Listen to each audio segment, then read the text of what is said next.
Okay, so I finished Final Fantasy VII Rebirth, and I just sat there, controller in my lap, not moving, staring at the screen. Not because it was perfect, it's not. It has real problems I want to talk about. But because somewhere in those 80-something hours, this game did something that almost no game does anymore.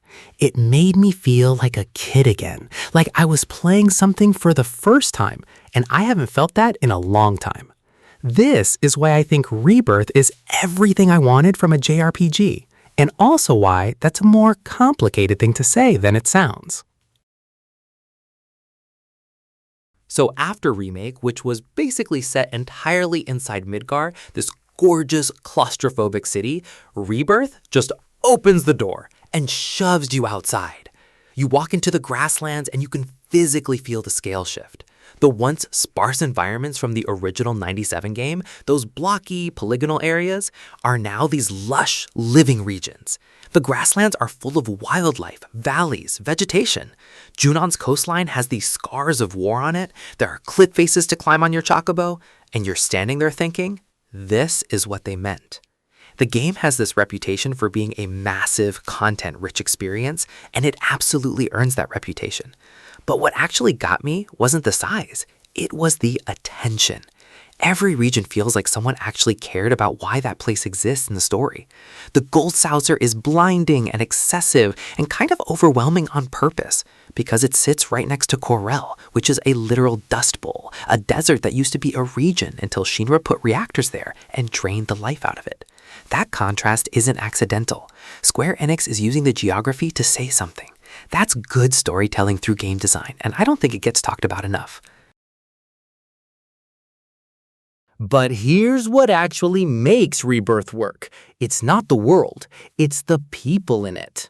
I genuinely cannot think of another RPG where every character in the party feels this constantly present. They follow you everywhere, not just your active combat team, the whole group. And because of that, they're always there to react, comment, banter. You're walking through some random field and Barrett's just going off about something. Tifa says something quiet and it hits different.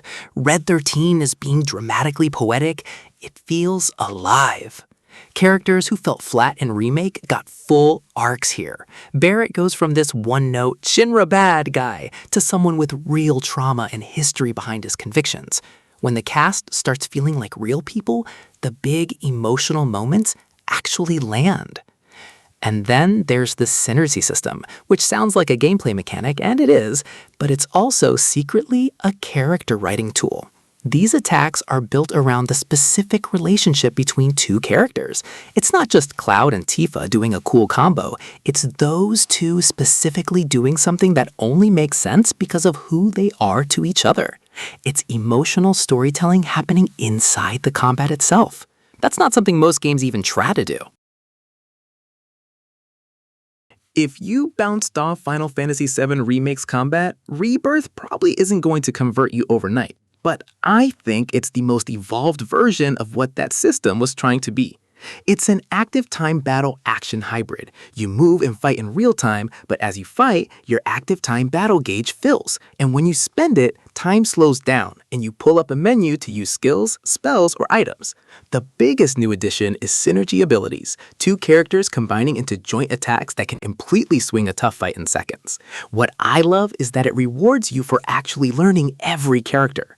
Cloud plays completely different from Aerith, who plays completely different from Yuffie, and the game never forces you to stick to one. Swap constantly. Try things. The build depth through materia is still there. The customization is genuinely robust, with all kinds of combinations that let you shape your party however you want.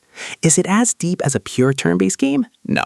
Is it as fluid as a pure action game? Also no. But it sits in this middle ground that feels distinctly Final Fantasy, and after a while, it just clicks. I'll keep this short because honestly, the music doesn't need much explanation. You either feel it or you don't. The soundtrack spans over 9 hours across 7 discs.